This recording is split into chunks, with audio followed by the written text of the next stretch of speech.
নমস্কার বন্ধুরা, আজকে আমি আবার একটা রান্নার রেসিপি নিয়ে আপনাদের কাছে হাজির হয়েছি। রান্নাটা হচ্ছে আজকে আমি করব চিকেন দিয়ে আম দিয়ে, মানে আম মুরগি। এই যে তার জন্য কি কি লাগবে দেখুন। আমি চিকেনটাকে ম্যারিনেট করেছি শুধুমাত্র হলুদ, নুন, লঙ্কা দিয়ে, আর কিচ্ছু দেইনি, দইও দেইনি। এতে ফোড়ন দেবো। ফোড়নের জন্য আমার কি কি লাগবে দেখুন, আগেই বলে দিচ্ছি। এই যে গোটা গরম মশলার মধ্যে শুধু এলাচ আর দারচিনি আর শুকনো লঙ্কা ফোড়ন দেবো। আর তেল রেডি হয়ে গেছে, ফোড়ন দিচ্ছি। ভাজা ভাজা হয়ে গেলে রসুন বাটা আছে, দেখুন রসুন বাটাটা আমি একটু দেবো।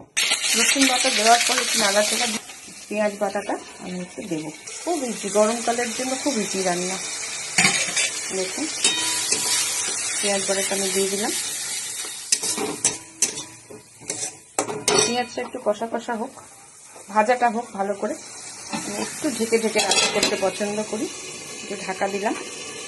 এবারে আম চিকেনের মধ্যে আপনার মেন উপকরণই হচ্ছে আম বাটা। এই যে আমি আমটা মিক্সিতে একটু বেটে নিয়েছি। এই যে আম বাটাটা আমি রেডি করে রেখেছি, যখন মেশাবো আপনাদের দেখাচ্ছি। আমি নুনটা আগে দিয়েছি মাংসের মধ্যে, এখনো একটু দেব।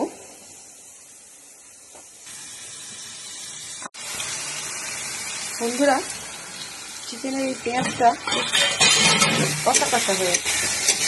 এবারে আমি এক এক করে সব কিছু জিনিস উপকরণগুলো মেশাচ্ছি।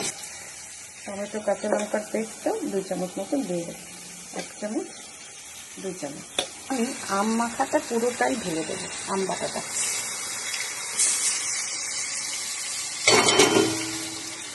পুরোটা ঢেলে দিলাম। এবার অনেকটা পরিমাণে মশলাটা কষাবো। এই আম মুরগি বা আম চিকেন এগুলো গরমকালে বানালে না শরীরটা ঠিকঠাক থাকে। আমের তো একটা গুণ আছে, টকটা খাওয়া খুব দরকার। আমরা ছোটোবেলাতে তাই শিখে এসেছি, শুনে এসেছি। এবারে আমি আমটা দিয়ে দিয়েছি, এবার আমি চিকেনগুলো দিয়ে দেবো এক এক করে।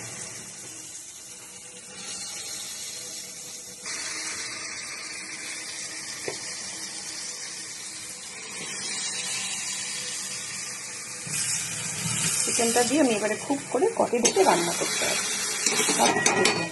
এটা একটু কষতে থাকুক বন্ধুরা।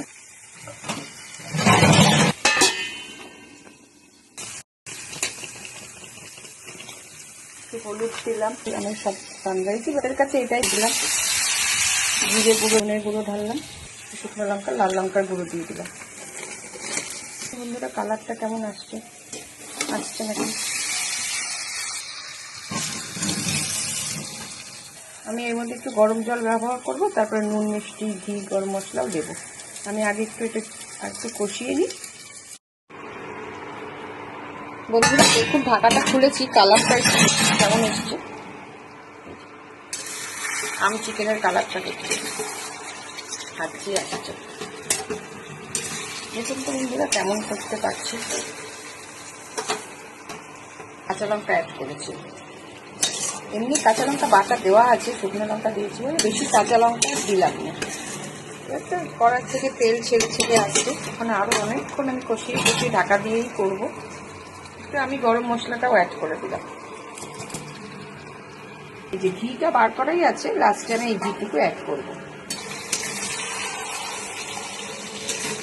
গরম জল বসিয়ে দিয়েছি ইন্ডাকশনে। এর মধ্যে আমি আর ম্যারিনেশনের সময় দই মিশাইনি, কারণ না দই মিশালে কিন্তু বেশি টক হয়ে যাবে, বাড়িতে তাহলে আবার কেউ খাবে না। জলটা গরম হয়ে গেছে, চিনি আমি অ্যাড করছি, বুঝছি না, 1 চামচ মতো।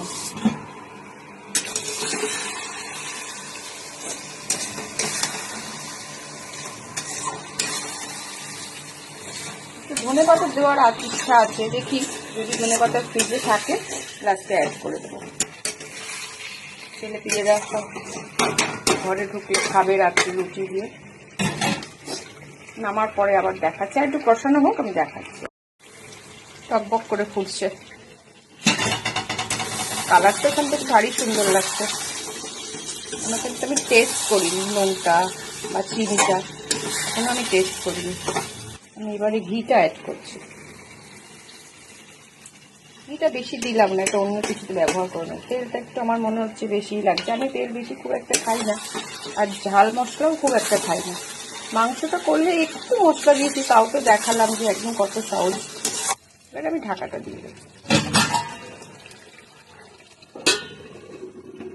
বন্ধুরা, এবারে আমি একটু ধনে পাতা মেশাবো। একটু ধনে পাতাটা অ্যাড করে দিচ্ছি। প্রায় হয়ে এসছে আমার মুরগি চিকেন। ধনে পাতার গন্ধটা দারুণ লাগে। ধনে পাতা না দিলে না কোনো কিছুতে মানে রান্নাটা অসম্পূর্ণ মনে হয়। কেউ কেউ যারা ধনে পাতা পছন্দ করেন না তারা স্কিপ করে যাবেন। আমি এই ধনে পাতা দিলাম, দিয়ে এবারে কাঁচা আমের টুকরো সহজে আমি প্রেজেন্ট করবো। ঢাকা থাক, একটু ঢালবো কাঁচের পাতাতে। রান্না আমার কমপ্লিট বন্ধুরা। কাঁচা আমের স্লাইস দিয়ে আমি এটাকে সাজিয়েছি, পরিবেশন করবো এইভাবে। যে আম খেতে চাইবে নিতে পারবে, যে আম খেতে চাইবে না কাঁচা আমটা সরিয়ে রেখেও খেতে পারবে। কেমন লাগছে বন্ধুরা দেখতে? লাইক কমেন্ট শেয়ার করে জানাবেন। আজকের মতন টাটা।